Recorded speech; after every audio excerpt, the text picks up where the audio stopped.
আজকে আমি বানিয়ে নিলাম ফুলকো ফুলকো লুচি। তেলটা যখন একদম গরম হয়ে আসছে তখনই কিন্তু আমি লুচিটা দিয়ে দিছি। কি সুন্দর করে ফুলে উঠছে। আমার কাছে সবসময় লুচি মাংস দিয়ে খাইতে অনেক ভালো লাগে। মুরগির মাংস রান্না করা হয়েছে ওইগুলাই ছিল। এইখানে কিছু লুচি বানিয়ে নিছি। অনেক ভালো লাগে এরকম ভাবে খাইতে। যাই হোক, আমি এইখানে প্রথমে সবগুলা লুচি একসাথে বানিয়ে নিছি। এখন আমি এইখানে একটা একটা করে বেজে নিব। তেলটা একদম গরম হয়ে আসলে এখানে আমি তেলের মধ্যে দিয়ে দিব। জিনিস বানাইতে গেলে এরকম সুন্দর করে যদি ফুলে ওঠে তখন কিন্তু এমনিতে অনেক ভালো লাগে। সময় কিন্তু অনেক জিনিস হতে চায় না, তখন কিন্তু মনটা এমনি অনেক খারাপ হয়ে যায়। আমার কাছে সবসময় ভালো লাগে এরকম কড়াইয়ের মধ্যে রান্না করতে। এই কড়াইটা দেখতে কিন্তু অনেক সুন্দর ছিল। এরকম কড়াইতে তেলের পিঠা সবচেয়ে সুন্দর হয়। এখানে আমি এক এক করে এক একটা লুচি দিয়ে দিচ্ছি আর সুন্দর করে ফুলে উঠছে। এখানে মাঝে মধ্যে কিন্তু কয়েকটা হয়ও নাই। যখন একেবারে তেলটা কমে আসছে তখন কিন্তু একদমই হয়েছে না। এখানে আমাদের দুজনের জন্য বেশ কয়েকটা লুচি বানিয়ে নিছি। কোনো মাংসের সাথে এরকম গরম গরম লুচি খাইতে কিন্তু আমার কাছে বেশ ভালো লাগে। এই তো এখানে আমার সবগুলা লুচি কিন্তু হয়ে গেছে। এখন আমি এখানে মাংসটা গরম করে নিচ্ছি। এখানে দুপুরবেলা খাওয়া হয়েছে আর এইটুকু মাংস বেঁচে গেছে। এখান থেকে কিছু মাংস নিয়ে আর কি খাওয়া হবে। এরকম মাংস দিয়ে লুচি খাইতে কিন্তু সাদের আব্বু অনেক পছন্দ করে।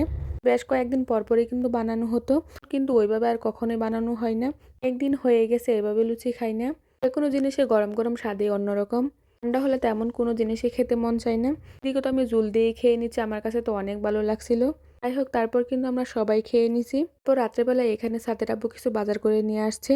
এরকম যখন বাজার নিয়ে আসে তখন কিন্তু আমার কাছে অনেক ভালো লাগে। আজকে এখানে বেশ কিছু বাজার করে নিয়ে আসছে। রাত্রেবেলায় বাজারটা করা হয়েছে, সবসময় কিন্তু সকালবেলায় বাজার করে। তো এখানে কিছু করলাও নিয়ে আসছে। একদিন হয়েছে শালগম খাই না, তো আজকে এখানে শালগম নিয়ে আসছে। দেখতে কিন্তু অনেক সুন্দর ছিল। এরকম রং বেরঙের সবজি দেখতেও কিন্তু আমার কাছে অনেক ভালো লাগে। বিশেষ করে এই আলুটা আমার কাছে অনেক পছন্দ।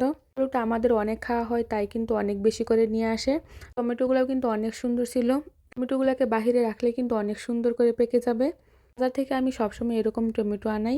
পরে কয়েকদিন থাকলে কিন্তু সুন্দর করে পেকে যায়। অর্ধেক না যেতেই কিন্তু সব বাজার শেষ হয়ে যায়। অর্ধেকের মধ্যে কিন্তু আবার বাজার করতে হয়। আর ধনিয়া পাতাগুলো কিন্তু অনেক সুন্দর ছিল।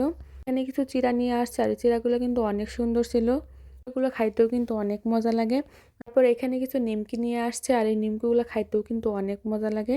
মিষ্টি মিষ্টি মুরালি খাইতেও কিন্তু অনেক ভালো লাগে। আমাদের সবারই এরকম মুরালি অনেক পছন্দ। যাই হোক, এইখানে আজকে রাত্রে কিছু বাজার নিয়ে আসে। এই বাজারগুলো দেখতেও কিন্তু অনেক সুন্দর লাগছিল সবকিছু একসাথে রেখে। মিশালি সবজি দেখতেও কিন্তু অনেক ভালো লাগে।